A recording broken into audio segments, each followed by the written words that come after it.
I was going to say, Jennifer, that's the question I was going to ask Jennifer. So go ahead, ask away.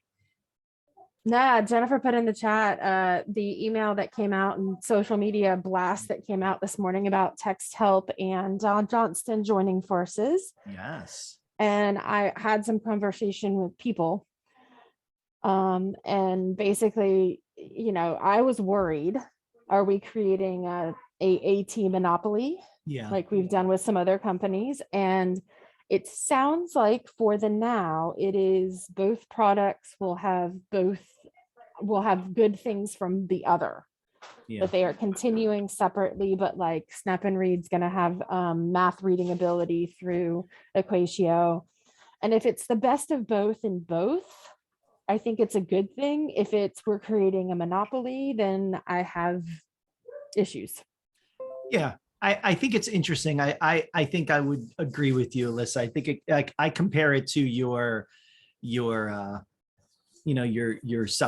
PRC kinds of mergers where they are one, but yet they are two still. And it seems like from everything they've said in the Don Johnson TextHelp press releases, it seems like everything there is now lining up that way too. Two parallel tracks of tools that will have some interoperability, which I like. I think that's great. I think that'll give some schools flexibility that use certain tools. They use read and write, but then they might use co-writer at the same time. And those kind of issues, Equatio and Snap and Read, I think those are good. But yeah, I think you're right. I think it's interesting. The very first thought always is, oh, is that a good thing? And then you sit with it for a little bit, right? And then you're like, all right, well, maybe it is okay. Mike, I spoke to them this morning because I have a partnership with them, and I resell their products. And Don Johnson is very excited that this is going to help bring them to the next level. So awesome. I was glad to hear that it wasn't that they were upset. Yeah, I think that's great. I think that's really good. Thanks for Jennifer for that little nugget of inside information. I love it. Yeah, I guess that's good. I guess it's in my mind, it's a to be determined. Like, it all depending on how it actually goes. Like there might be the short term and then the long term, and then they're going to have a branch off for building wings that will have Retopia, and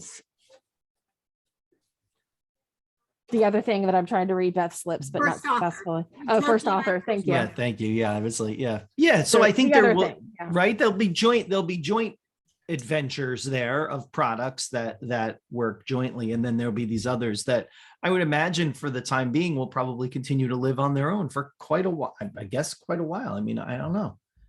It's interesting.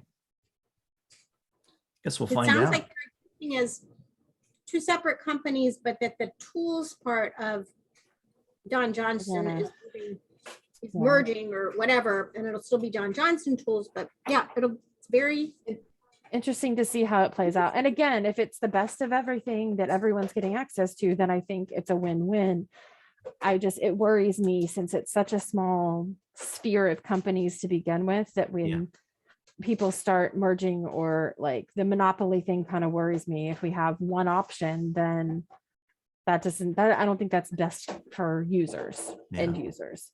I'm curious for all of our friends here in the group who do a lot with AAC. Have you seen bad things come from these other, when I think these bigger mergers, it tends to be in the AAC world right now. Has that been detrimental to the tools you use and how you support the people you work with? I don't know, because I don't do that very often. Well, great. Looks like. I don't think the PRC Saltillo one, because they really are two companies in one. Like it is very, if it follows that model, then 2 thumbs up. But I haven't seen, if anything, I think it's helped in terms of professional development options and having them kind of streamline things a little Mhm. bit. I don't know, Jennifer, do you do stuff with? I think one of the biggest issues has been a lot of the changing in the law for data privacy and security, and the added burden, not only from a legal perspective, but from how you're providing. And that's where I've seen a lot of the vendors are merging so that that comes under one umbrella. Well, And and it is, yeah, somewhere in the press release or somewhere in a conversation I had this morning, there is that piece of it that TextHelp already has GDPR. Yeah, and that stuff is so tough to put in and Yeah. so expensive that little places can't do it. Yeah. Right. So I think that acquisition may actually benefit somebody outside of the United States who maybe couldn't have accessed it before because it didn't meet that. Well, we're in New York, like in New York, we couldn't access, there's lots of software we can't access because they won't comply Mm, with the New York standards, so. okay. I think it's also much different than, I mean, I'm just hearkening way back to when what was Dynavox acquired Mayor Johnson, but it acquired it and it subsumed Yeah. it. It Right. didn't,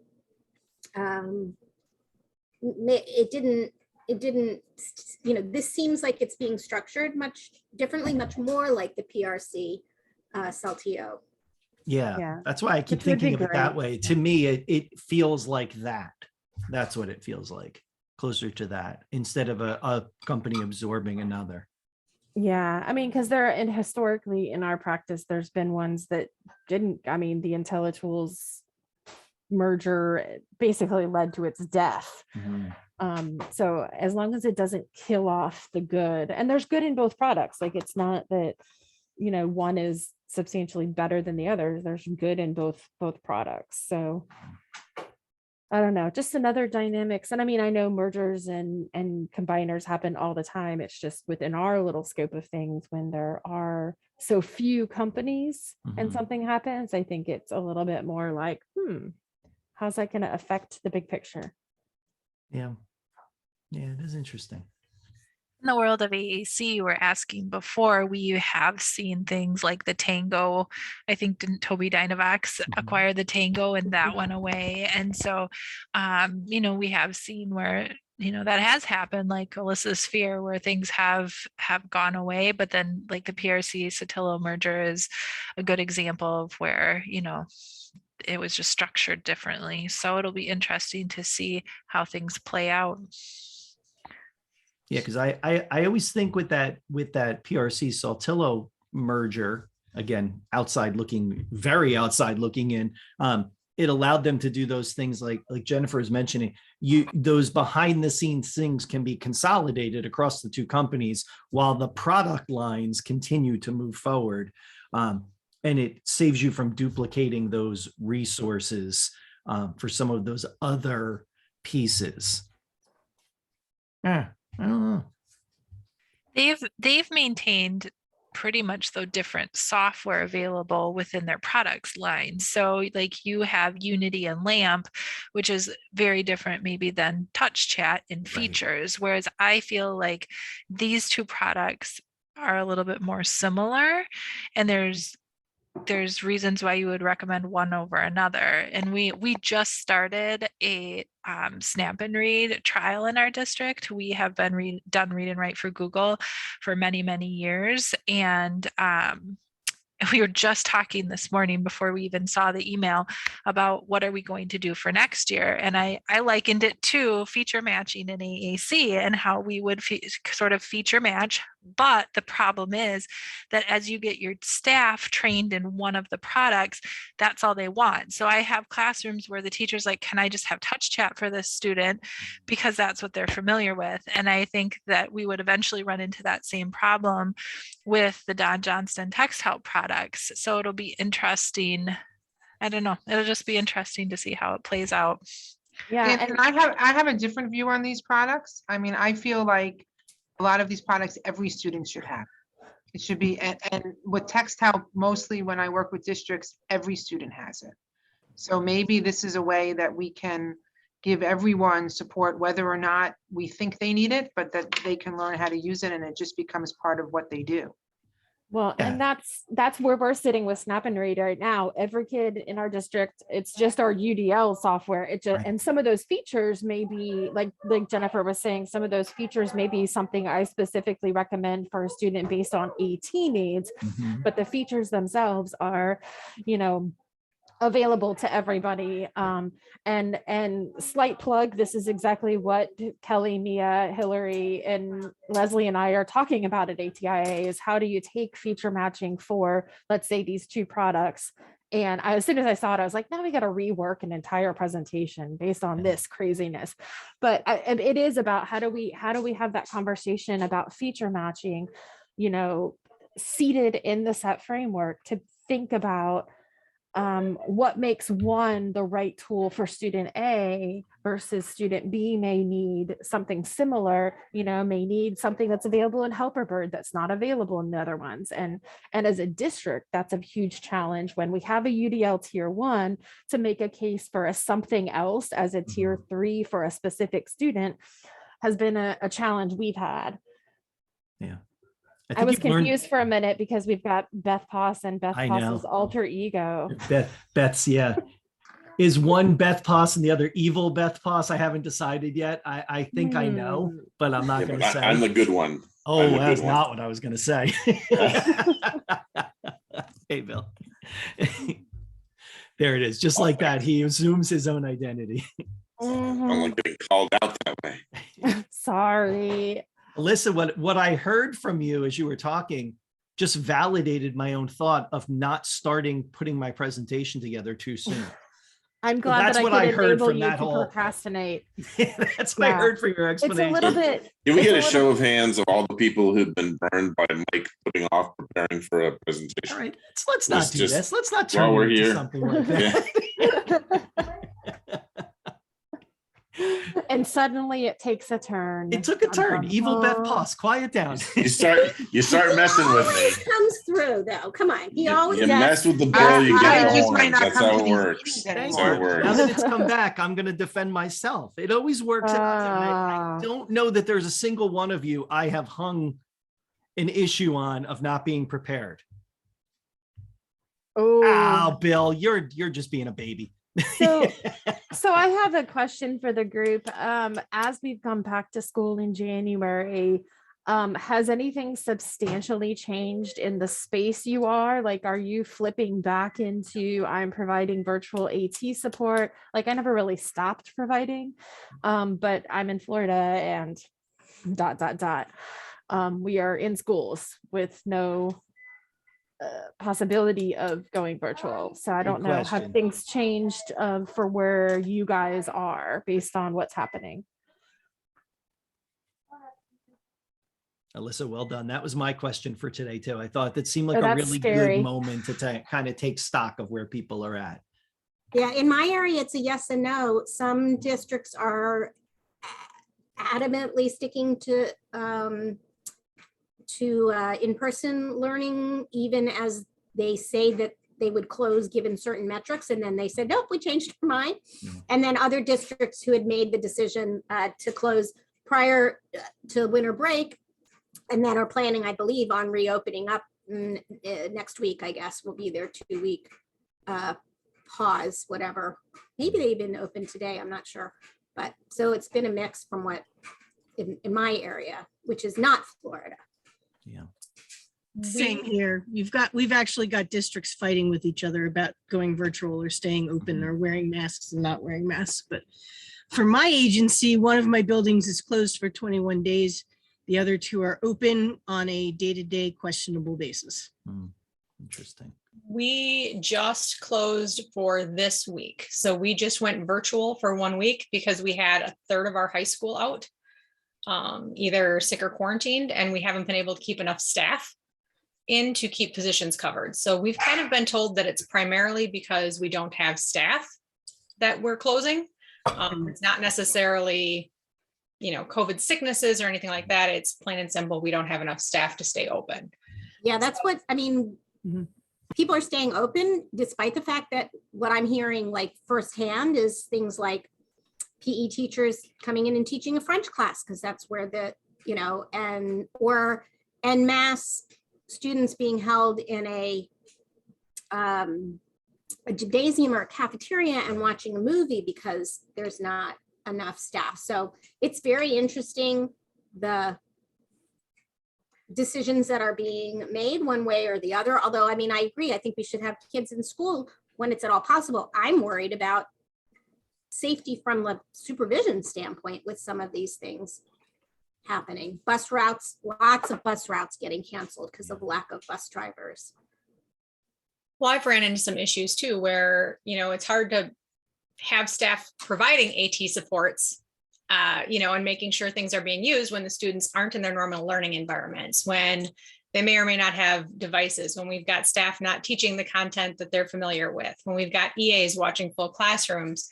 So that's been really hard too, to kind of keep everybody moving forward, in that area. Isn't it funny? And I don't mean funny, haha, by the way. Isn't it funny? This is probably the same conversation we had in March of 2020, right? And now I sit here and I think to myself, have we learned nothing? That's rhetorical. You don't have to answer me. But I just wonder, we're from the conversations we're starting to have right here, even with people and their experiences, we're back to that moment where AT services are now taking the back seat again, because we just can't manage a day-to-day flow of learning and where to just put people at this point. I feel like I'm moving a lot back to the overarching PD, like closed captioning, lots of questions on closed captioning again, people kind of pulling out like, okay, I remember I did this before, how do I do it again? So really going back to a lot of that mass instruction, right, is where I'm kind of living right now, instead of individual AT. It's more of those broad categorical type, here's how to use this program. Here's digital accessibility kinds of things, right? Yeah. Yeah, I could see that too. And the hope there, because I'm not all doom and gloom. I always have hope. The hope is that maybe we can get people quickly back up to that spot where they were at their kind of peak when they were all virtual and people were humming along and they were getting it. And there was light bulbs going off of, oh, I get what you mean by accessibility. I get that now.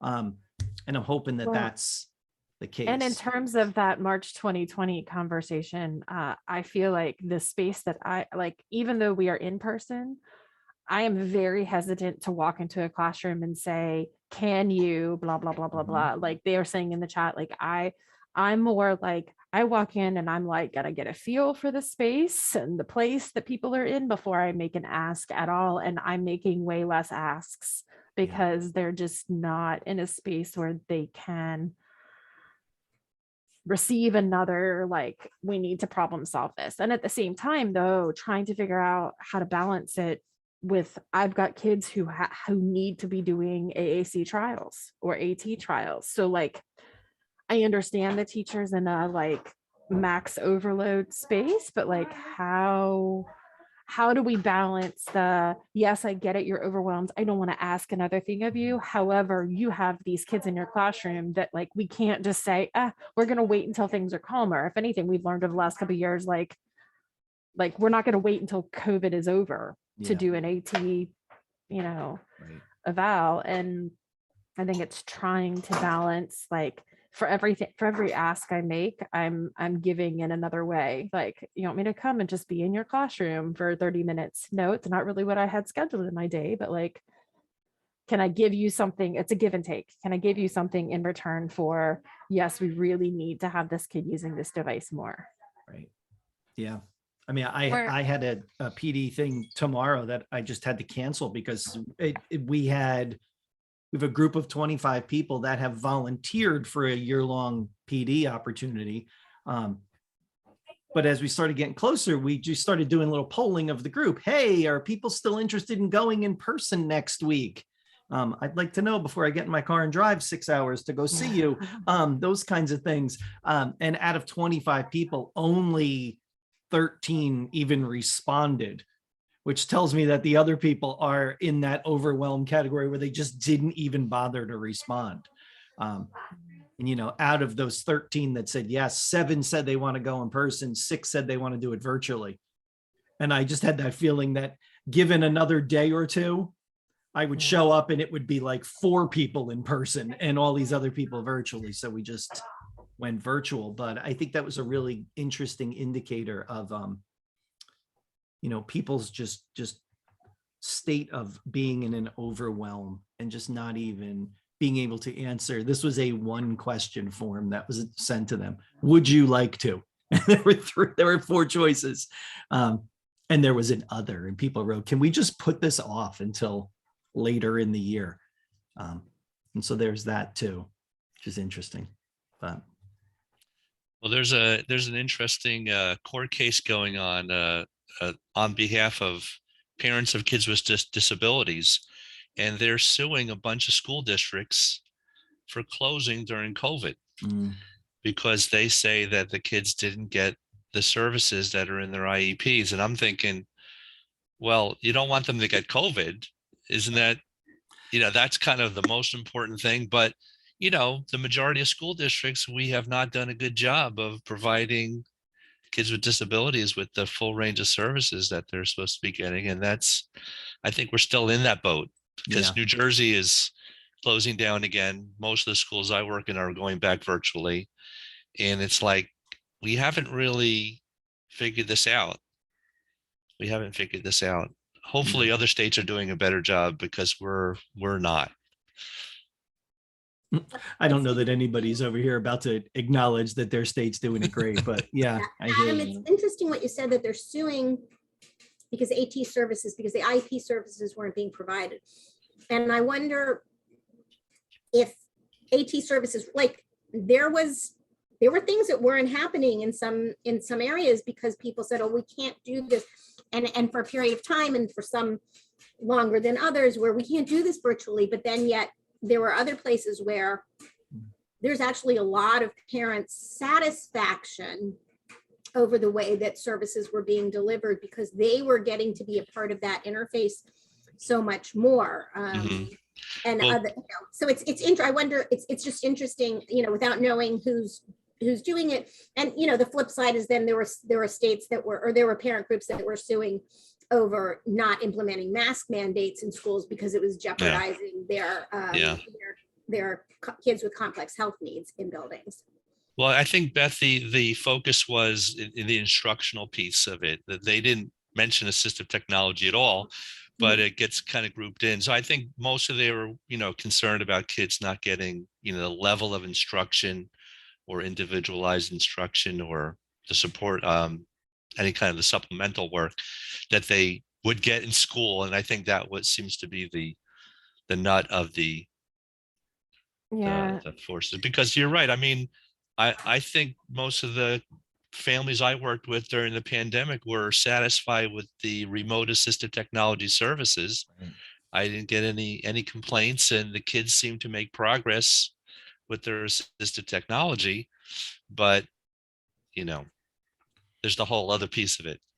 Right. Yeah, there's that here little in Florida, group, right? There's that little sliver, Adam, that we work with. And then there's the larger group of, are they not getting service at all? Sorry, Alyssa. No, that's okay. Here in Florida, it is directly tied to the mask mandate, that since there was not a mask mandate, parents of students with significant disabilities could not send their kids to school because they didn't. And I mean, my district has been all over the news and on CNN about that specific thing and being sued.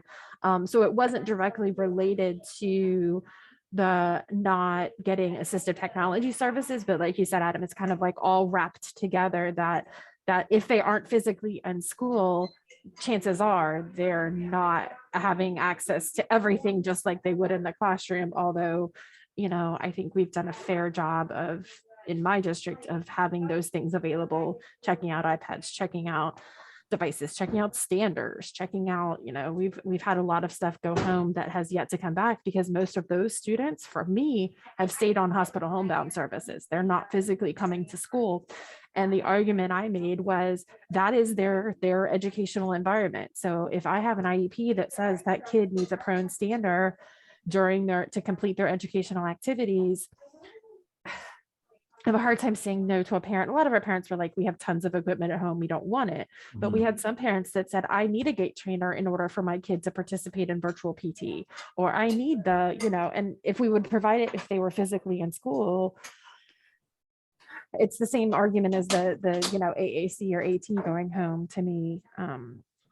So I'm a little worried that we're heading right back down that path again, that Yeah. we're going to end up with a lot of kids getting served at home, which, like, as awesome as a home environment is, it can't replicate a classroom, no matter what that classroom is. Like, it just can't.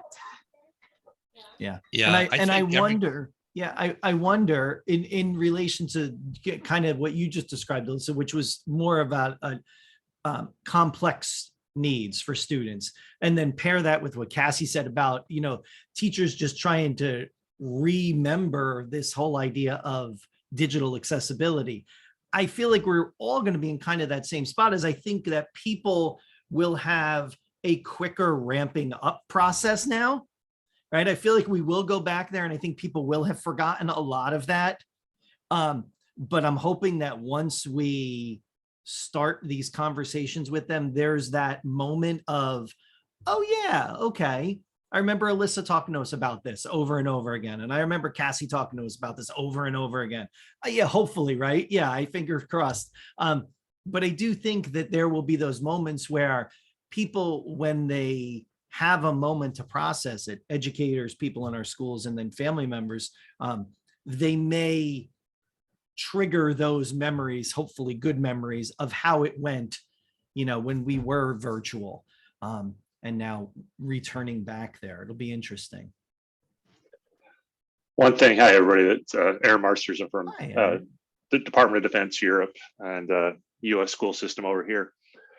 Along that same line, what we've really tried to do, all the kids are in person, is that we didn't have when this first started, is our teachers here are more comfortable using the online platforms, the Seesaws, the Google Classroom, setting up different meets. We've even had some teachers still do virtual meetings with their kids as part of their centers, even in school, so that the kids are still remembering how to sign into meetings and post things and do all that. So I, like you, Mike, I think that I'm hoping that if the situation goes virtual again, that if the team has been laying that scaffolding, it should be a much easier transition. If we still have kids in school, like in Europe, we're still business as usual. We're not shutting anything down.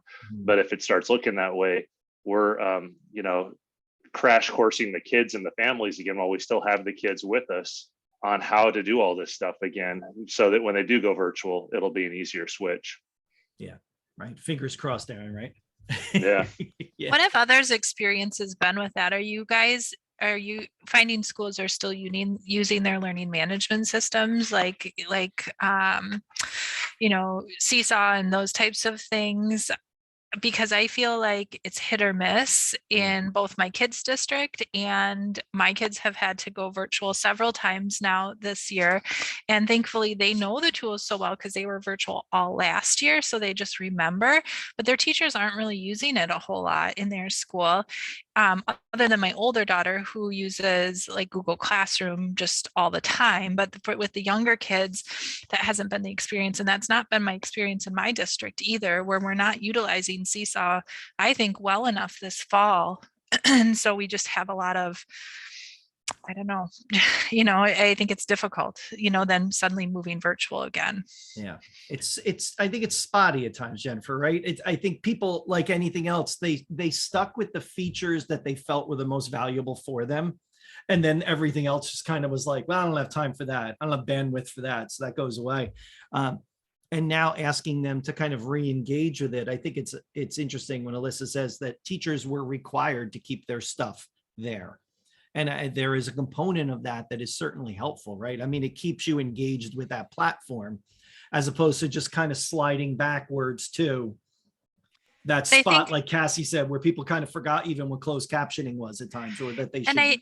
My experience has been it's the staff that really used it well the first time that have Mhm. continued to use it, and the staff that truly didn't believe in it the first time around are the ones that haven't been utilizing it and using it, which is unfortunate. Yeah. Because I have one daughter who every time we've been virtual, she's been on Google. She's in first grade on Google Meets. Her teacher assigns like a ton of activities for her to do, and then I have another daughter whose teacher doesn't even have one meeting, and maybe she gets one assignment posted to Seesaw. And it's like, it's just, and she's in third grade. It's just such a difference between the two teachers. But the one teacher was a virtual teacher all last year. And so she's, probably a little more techie, really good with the tools. And it's so interesting to me how we can have such different extremes. One where it's almost too much work, and one where it's like nothing. So in the same district, same school.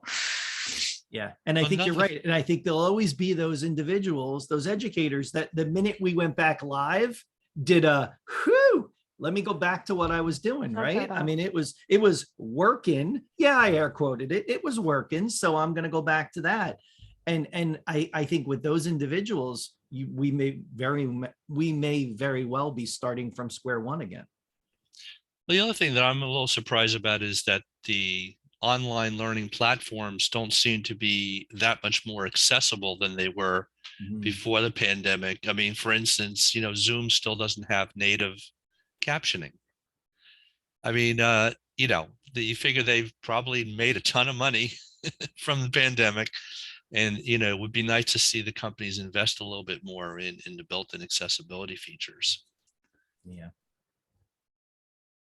Yeah. Just Kelly putting is that out there. burning up the chat. Sorry, Kelly, I'm going to just give you a little, I'm going to throw it out there. What you just threw in seems to be 40% are still using it and 60% stopped using them completely. Yeah, Kelly had that person. I like paper and we are using paper, right? I mean, I don't know that person you're ever going to change.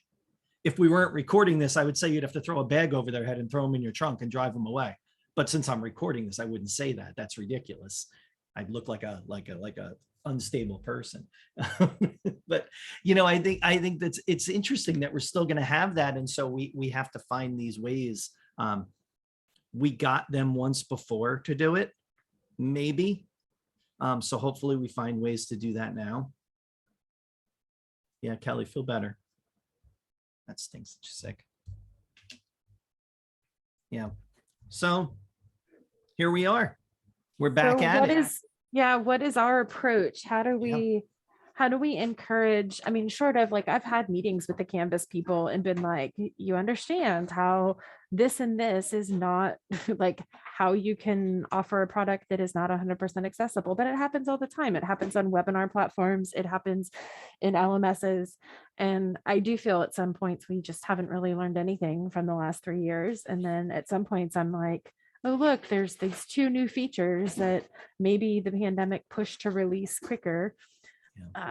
It's just, to me, it's like, okay, I keep falling back to, all right, we've got these UDL products. Like, how do we help push the fact that they're available so that, I mean, the one nice thing about our teachers having those Canvas courses is that it meant the kids in person, still sitting in seats, could submit their work digitally, which is not something we had pre-pandemic, really. Like, it was like, okay, this one teacher will let you share your Google Doc with you, but now there's a formalized mechanism.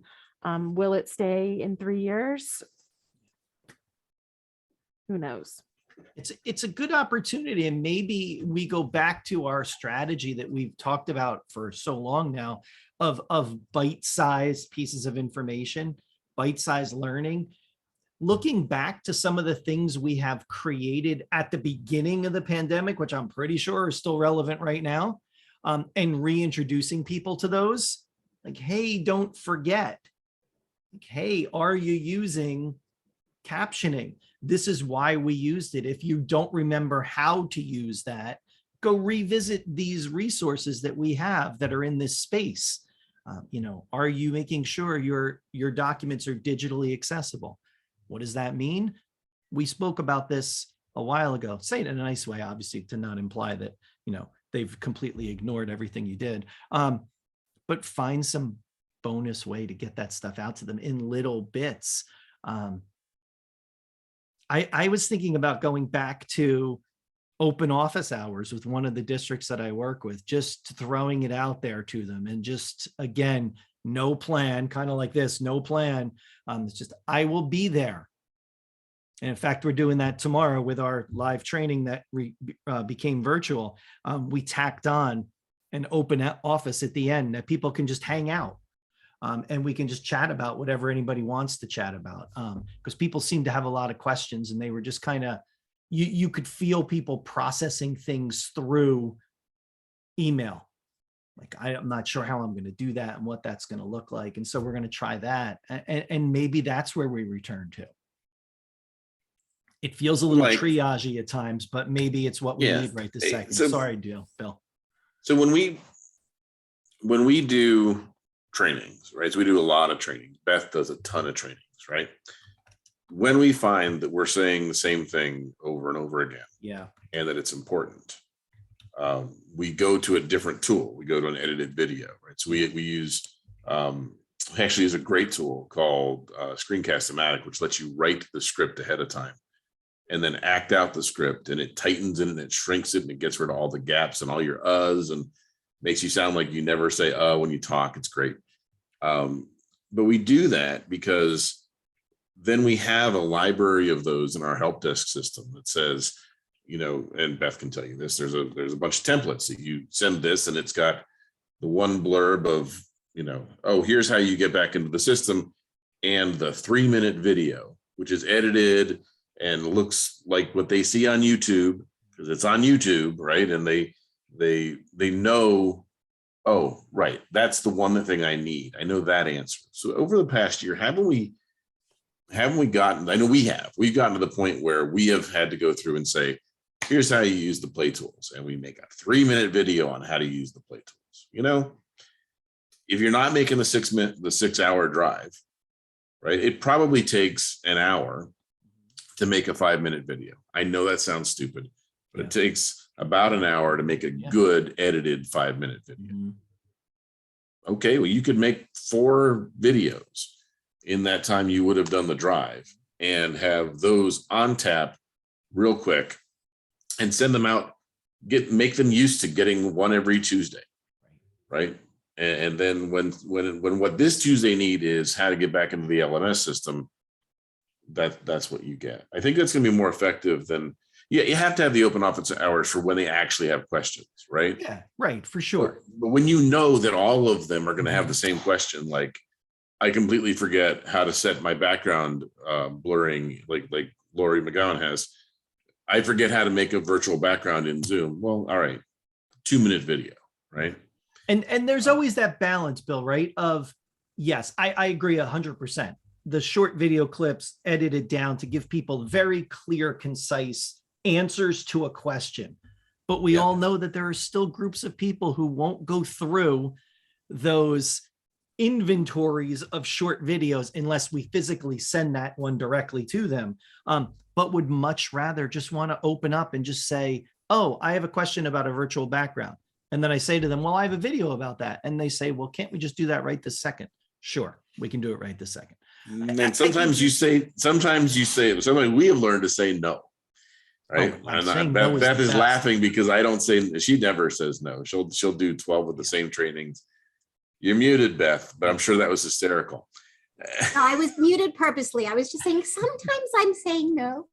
Yeah. So No, I hear you though. So- It does make sense. Yeah, I agree. I think what was interesting, Bill, along those same lines of what you're bringing up, I found that a lot of the support I was giving to teachers in the beginning of the school year in September and October was less about teaching them how to create video clips and materials they could use. And instead, it was exactly what you just described. I was giving a lot of training to people on how to edit and create different categories of clips you could use at different times. And I felt that was a really positive step because it reminded people you had all this great information. Don't just toss it away.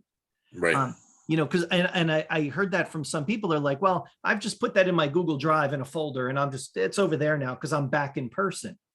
And the conversation was in some of these schools, well, why don't we look to some of that material and use that to augment your teaching in class, as giving different paths. We talked about it as a UDL approach to things, give it in different modes and have people interacting with materials in different ways.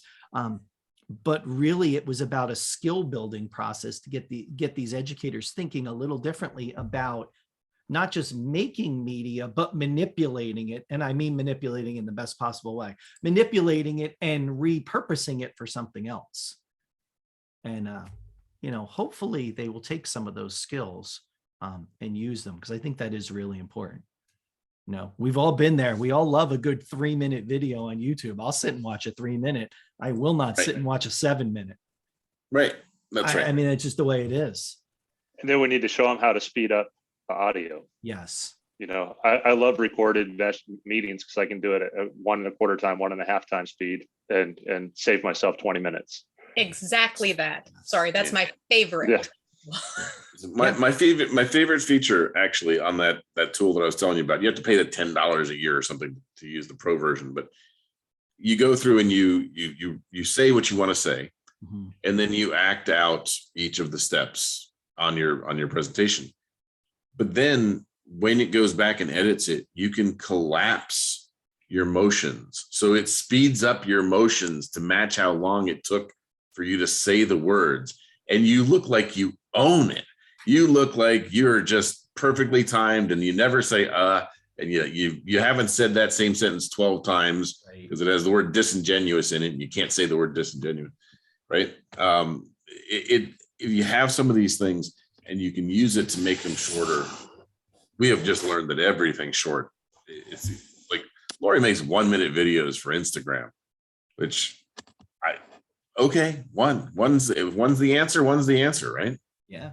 And you can make a 1-minute video on how to access LMS. Yeah. Or how to change your virtual background. I mean, you think about those things. Those are examples of features that could easily, if we gave it some thought and had people kind of process that before they just hit record, you could get that down to a nice, tight 1 minute. This is what I do. This is what I click. This is how I go forward. And that's it. You move on. And then I think the key sometimes is combining the how-to with the why. Yeah. Like we can't forget the why. Like, why are we doing this? Because, it's more whatever the why is, because this is a more effective way for students to learn, right? Or this is going to help them,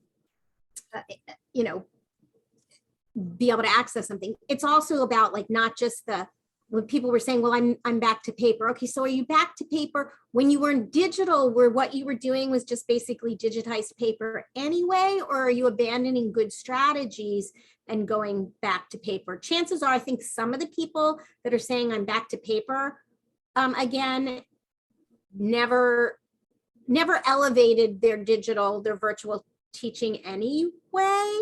And the ones that did elevate it are finding ways to do that in the physical classroom as well. And it's not like paper is a bad thing. There's lots of grades. I mean, I work for a company where you print lots of things on paper, but it's how you use it, right? Like it's how you're, am I making something that's interactive because, but happens to be paper, right? Like, whatever. Yeah. So. And I'm thinking like for my perspective on how I work with teachers and staff, I agree. Like people are fried, done, like just over this entire, like I'm happy when I have a teacher that shows up and is in her classroom and is having some kind of instructional routine, right? So to make an ask, I feel like what I'm doing is having to shift how I'm making, it's a coaching shift on my end. I'm making micro asks. If I were going to ask them to do A, what I'm really asking them to do is Roman numeral little 1 or 2 underneath that A, right? That's not an outline format, but like I'm asking them to do a component part of it instead of before, I don't know, pre-pandemic, I would probably go in and say, hey, we need to do this. Now I'm saying, can you do this little string, this little piece of this micro ask? Because, and then we celebrate the heck out of that micro ask when it is done. Because otherwise I feel like we're gonna anything I do when I walk in the classroom, even if it is the student really desperately needs A, B, C, D, whatever, we're gonna end up with a staff that is not rebelling really, because it takes energy to rebel. They're I was just gonna say it's they're gonna be just the shut quietest down. rebellion ever. Yeah. Right.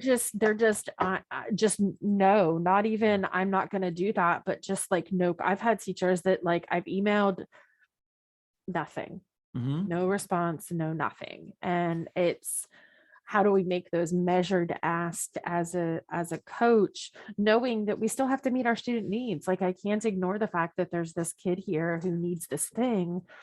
And yet I know from a self-care mental health perspective, I've got a staff over here who need a totally different thing. They need somebody to just show up in the classroom and say, like, are you okay? Mhm. So it goes back to those relationships, Alyssa, you know, in coaching and building those relationships. And there are teams where they are, you know, still full gun ho on everything. And I know because I know those teachers and I know they will honestly tell me when they can't do something. And then there are those teachers where, just like you say, you're doing those little micro asks because you know they're so overwhelmed. And the week before they were crying on your shoulder when you went in there. And so, I mean, it really goes back to good coaching and developing those relationships and knowing where those people are at. And I think that's so important right now within the pandemic and continuing to facilitate that. I mean, I feel like at least 50% of my job is just sitting there listening to people and offering that shoulder sometimes, right, this school year. And if that helps me build that relationship up so that next year we can do more than those micro asks and hopefully we're in a better position, you know, I think that that's still time well spent. But, you know, like you, we still have to move forward. There's still IEP requirements within that legal document that we have to make sure that we're addressing those needs now. And then the other thing I wanted to say is, you know, just as we're doing that with staff, there's the home component too, because as we're switching back to virtual learning, the demands of the home environment and the parents also have to be taken into consideration. And I think employers, at least even my own, you know, as working in a school district, have become very, very strict. We're no longer being allowed to work from home with our kids home, you know, and I think other people are in that same position. So, you know, we can't just judge somebody for saying, no, I'm not logging in while I'm virtual, because there's a lot going on at home and there's a lot of needs. So I think, you know, we have to keep in mind those asks and the supports that we're providing to families as well. Yeah. And it gives us an opportunity to kind of reevaluate how we continued on with the steps and the progress we made, because I'm not happy about the fact that I'm about to say a fair number of the schools that I work in, when they went back to a live in-person school, that communication with home went away. Like it was like a cliff, it just stopped. And I felt like that was such a missed opportunity of all that goodwill and team building that we had created. And here we are again doing what? Now we're rebuilding that part again also, as Jennifer says. And you know, we're in some instances back to a spot where we're asking families to be our surrogate team member in a space that we can't get to for whatever reason. And you know, it's almost like, well, you know, you kind of left us alone. And you know, it's also maybe they were happy to be left alone too, right? Maybe there was a component of that as well, like, oh, I just need a break. But it's more about our small asks as we go forward. Well, and I think the other thing that's interesting too, different than last year, at least for us, because we never really did a hybrid mode. We were either all virtual or all in person, is now our teachers are being asked to do that hybrid again. And so when we do have those families that can't manage learning at home, those students come back and now the teacher has to catch them all up on that, you know, week that they missed, or they're managing both virtual and in person learning again. And so, I mean, the demands on these teachers are just absolutely outrageous right now, because there's no continuity at all. I mean, it's just, they're just stretched so thin. I can't even imagine. It's crazy. It is correct. And- I'm and gonna I- guess that's the article, Beth, that you just dropped in Yeah, there. and I think it's just right now, and I'm hearing it from my friend. I mean, I'm not in schools any longer, but I'm hearing it from all of my friends that are both in classrooms, that are administrators, that are in central office. Whereas I think people came together and everybody was like willing to put in the extra, like to go the extra 9 yards or Mhm. whatever the expression is, for like when everything started. There's like a point of like, no, I've been doing this. I've been doing too much for 2 years now and I can't do it anymore. And I don't feel supported. And it's not always necessarily they don't feel supported by like the admin in their buildings, but maybe they don't feel supported by their district, or teachers are quitting. Principals are quitting. Superintendents are resigning at a much larger rate than in previous, looking at data, I'm seeing evidence of that. Like, even if they would have retired, it's happening at such a large thing. And then you've got these core new graduates coming in to such a bizarre introduction to education. You have people making choices that I think it is going to be. I mean, the article is, and scare school boards. Yeah. I mean,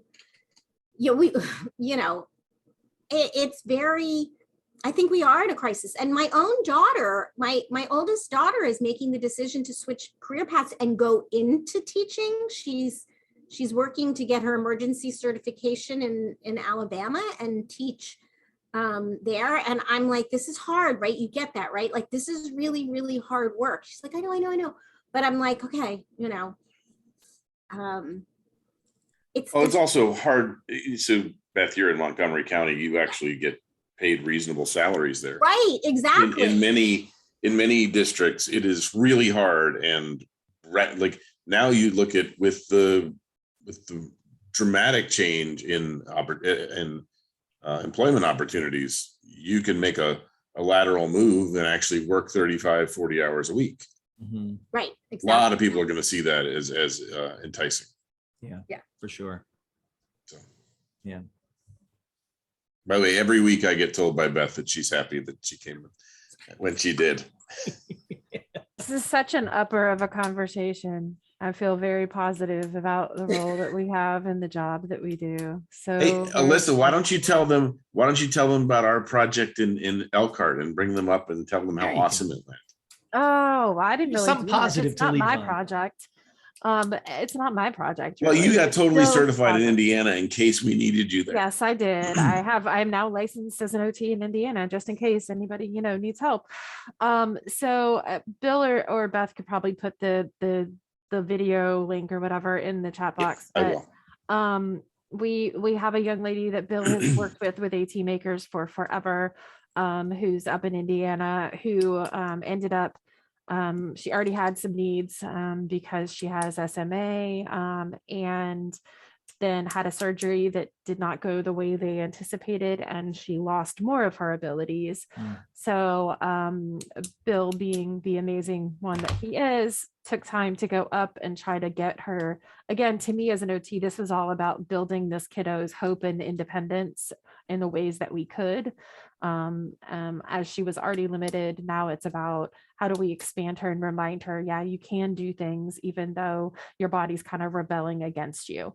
So Bill went up there, and I know Judy Schoonover drove down to kind of be hands-on assistance. And she just an amazing family and a sweet young lady that when we're looking at amazing things that we can do with technology, with switches, you'll see in the video the things that Bill and his team, not just him, fabricated for her, I think speak a lot to how I think, and I hope the future of our AT kind of world slides in terms of being able to see a problem and fabricate a solution, again, with the best of an AT mind, not mine, Judy's, and the best of Bill's kind of engineering mind, to bring a new solution in place for a kid who's got very, very limited movement now. But yet she's able to do a lot of the things that she could do before. Yeah, it was great. It was actually a really great day, and it really kind of showed, okay, what happens when you put a Judy Schoonover right, and a me, and in 2 days you can make the answer, right? And there's so little of that out there where people are working together in that way. So we are trying to formalize that. I can share another link. I shared a link to the We'll check To it out. Ella That's very video. cool. video of Ella, but I Yeah. also have another one that I can share with this group. Yeah, that, and I think worth it. especially when we're talking about switches and switch access, Yeah. I think we need to move towards this incredibly, like, we do a feature match when we're talking about switches and switch access, but I think what processes like this remind me of is how little development we've kind of seen in how we do that switch process.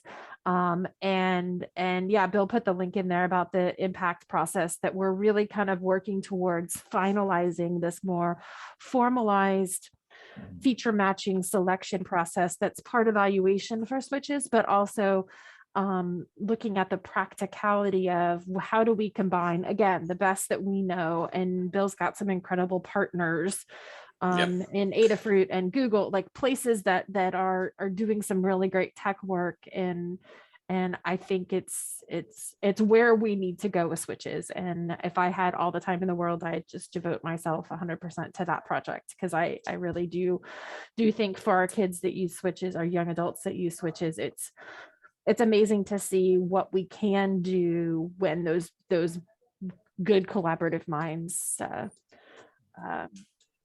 combine. Yeah, and Kelly put in the link to the NAD pen, which is by Lydia, I'm blanking on her last name, Dolly.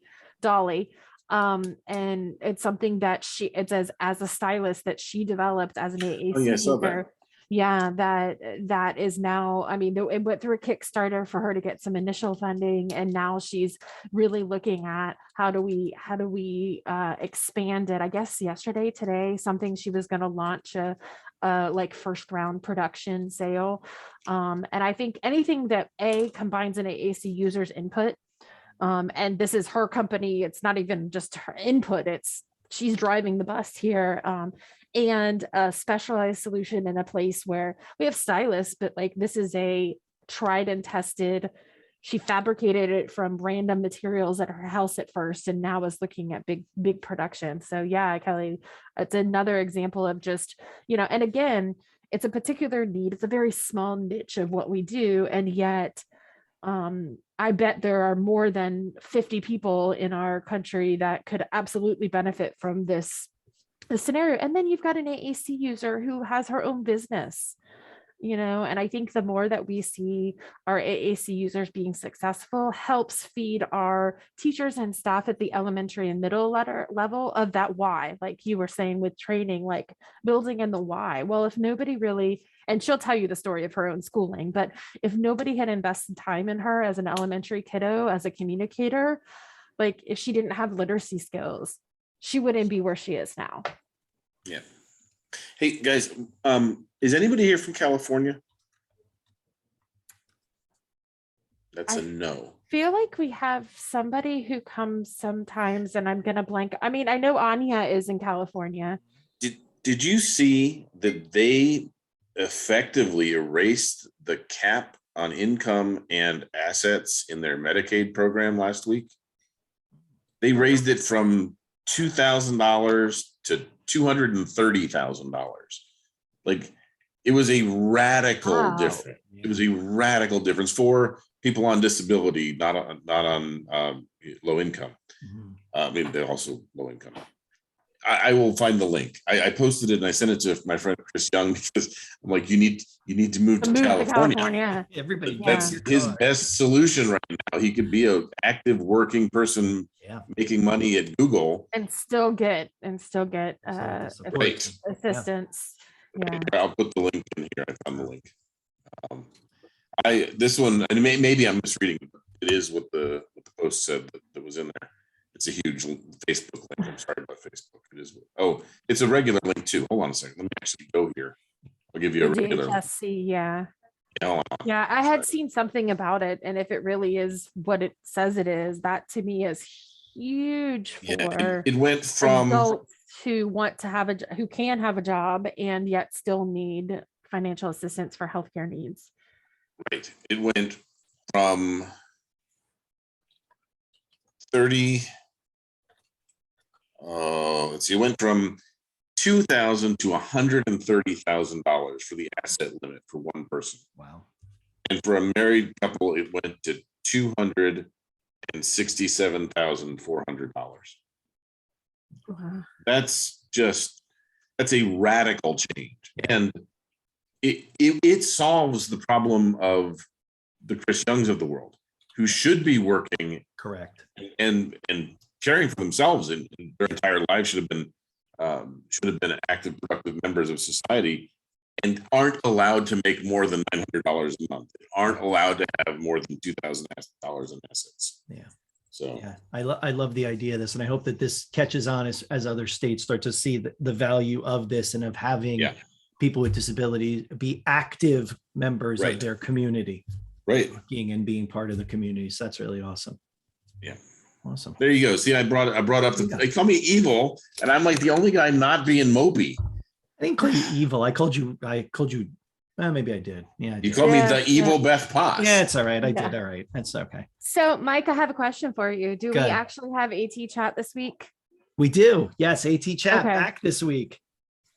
Yes. So join us on Wednesday night. Don't know what we're going to talk about, but we'll figure it out. We got 2 whole days. To I didn't even ask that question. I Good. just asked are we having it. So I knew. Yeah, I'm happy to see all these people coming to Florida for ATIA. I understand if people can't make the trip for whatever reason, but I can't. The idea of being at an in-person conference with all of the people that I love to collaborate and work with just makes me very happy. It's going to make this month manageable because I know at the end of the month, I've got a thing. Are any of my presentations ready for the thing? No, but that's the right answer. Good. Excellent. All right, guys. Well, we ended on a positive. I love it. That was good. We got deep in the middle there, and that's okay. That's what we're here for. Have a good rest of the week. Smile. It's not so bad, right? And we'll see everybody on Monday next week, or AT chat if you want to join us on Wednesday on Twitter. If not, we'll see you on And Monday. Mike, do you normally put the chat transcript somewhere? I will. I'll download it and I'll put a link on the YouTube Yeah, because I'd like everybody's opinion on that California thing. I want to know if that's going to happen everywhere. Yep, I will add the chat link in there. That might take me a while because I got to pull everybody's names out of it just so your names don't show up. Gotcha. All right, guys. Very good. Right. Have a good Bye, rest Mike. of the day. Good rest of the week. It was good seeing everybody. bye. Bye.